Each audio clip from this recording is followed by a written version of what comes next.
और जहाँ पर राम भक्ति की गंगाधार बहे, ऐसी गंगा की धारा में जो भी डुबकी लगाता है उसका बेड़ा पार ही होता है।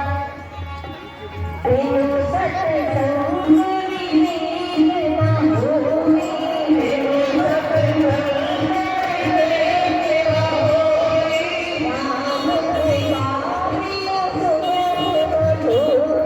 पतली बढ़ता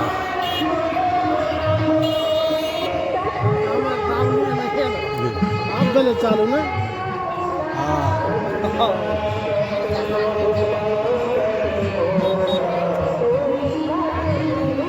हरिश्चा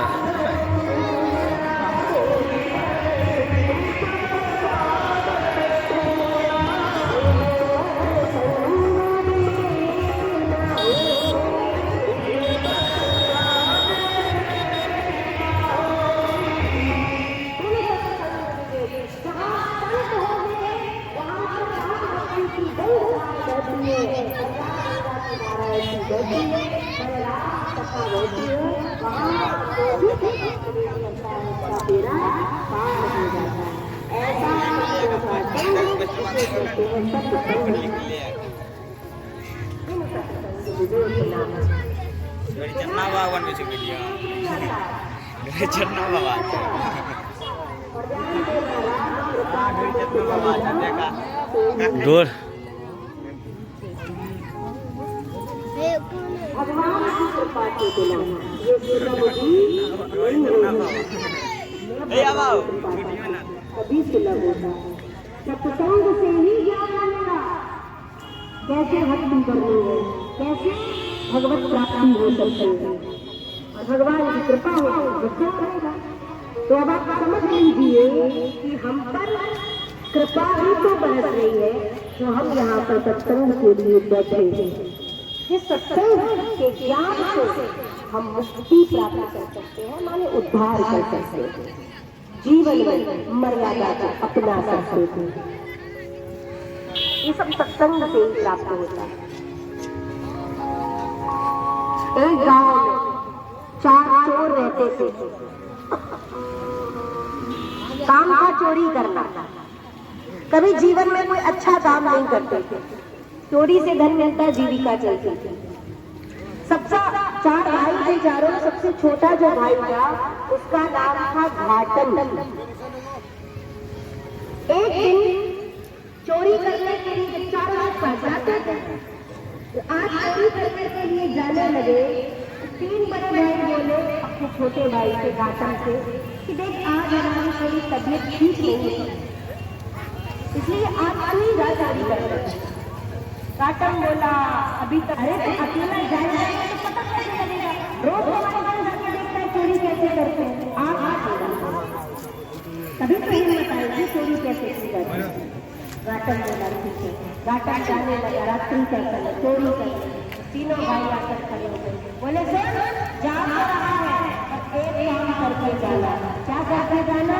बोले अपने खाना में रुई लगाना। घाटन बोला क्यों?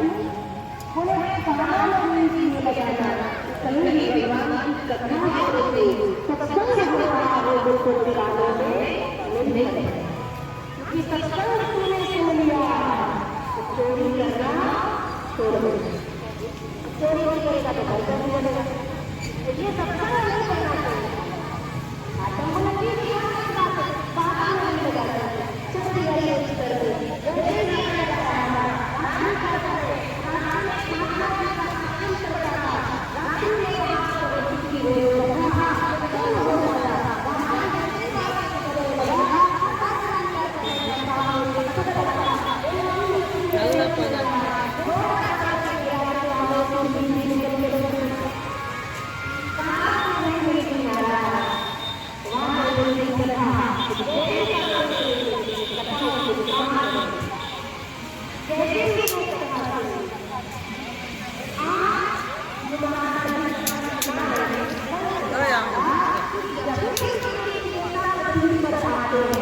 कर या कार के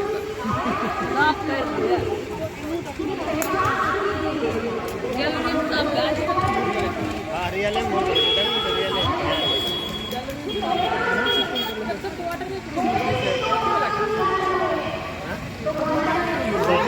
वाला स्कूल को बनेगी।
नर्मदा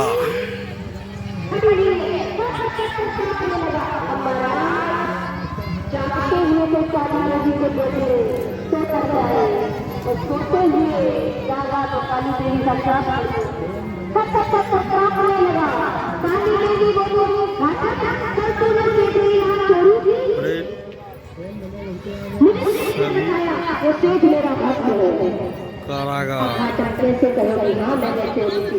अगर मैं कहती कि हाँ मैंने चोरी की तो मुझे राजा पकड़ करके चोरी में चढ़ाएगा, और यदि मैं ये कहूँ कि नहीं मैंने चोरी नहीं की तो ये तो काली देवी है साक्षात घटघट में बैठी है, क्या इनको नहीं बताता? अब हाथ पकड़ के ना करो तभी राजा को याद आया कल मैं कथा में सुनकर आया था कि देवी देवता जब धरती पर आते तो उनकी छाया नहीं पड़ती है। तो घाटन ने ध्यान से देखा तो क्या देखा कि वो तो काली मैया नकली की थी, इसीलिए उनकी परछाई भी धरती पर दिखाई पड़ रही। जैसे ही घाटन ने देखा कि परछाई पड़ रही, घाटन समझ गया ये कोई योजना है राजा की मुझे पकड़ने के लिए। घाटन जोर से चिल्लाया नकली की काली देवी, नकली की काली देवी। सैनिक ने सोचा इसे कैसे पता लग गया मैं नकली की काली देवी बनकर आया, डिट्टो असली बनकर आया है, पर इसे कैसे पता लगा? सैनिक वहां से 1 2 3 करके भाग निकला, कहीं लोगों को पता लगाया तो लोग पकड़ करके मारेंगे। सैनिक ने सारा वृत्तांत राजा को सुनाया। राजा भी सोच में उसे पता कैसे चला। आज घाटन दास फिर रात्रि भर यही चिंतन में 2 शब्द सत्संग को सुने तो मेरी जान बच गई। यदि वही सत्संग जीवन भर करता तो मेरा बेड़ा पार हो जाता। सिर्फ 2 शब्द सुने तो आज मेरी जान बच गई। घातक ने नाम देखा न ताल, पहुंच गया महात्मा की कुटिया में। महात्मा जी के चरणों में जाकर गिरा और महात्मा से बोला, महात्मन मुझे गुरु मंत्र दे दो, दीक्षा दे दो, मैं आपका चेला बनना चाहता हूँ, सब काम करूंगा, पर एक बार कभी भी ये मत कहना कि चोरी करना छोड़ दे। चोरी नहीं छोड़ूंगा क्योंकि जीविका चलती है, परिवार चलता है। महात्मा जी बोले, चलो कोई बात नहीं, भक्ति करना तो चाहता है, ठीक है, गले में तुलसी की माला पहना दी, बता दी सब क्रियाएं भक्ति, सब काम करता। बस इतना ध्यान रखना, चोरी करने जाए तो सबसे पहले अपने ठाकुर से बोध करके जाना, भगवान को बता करके जाना कि मैं चोरी करने जा रहा हूं। चोरी करने वाला बता के थोड़ी जाता है, चोरी वाला करने वाला ढिंढोरा थोड़ी पीछेगा कि मैं चोरी करने जा रहा हूँ। कैसे कहे भगवान से कि मैं चोरी करने जा रहा हूँ? 2-4 दिन तो उसने कहा, लेकिन एक दिन उससे रहा नहीं गया, बैठ गया प्रभु चरणों में और रुदन करता हुआ भगवान से कहता है, प्रभु नहीं जान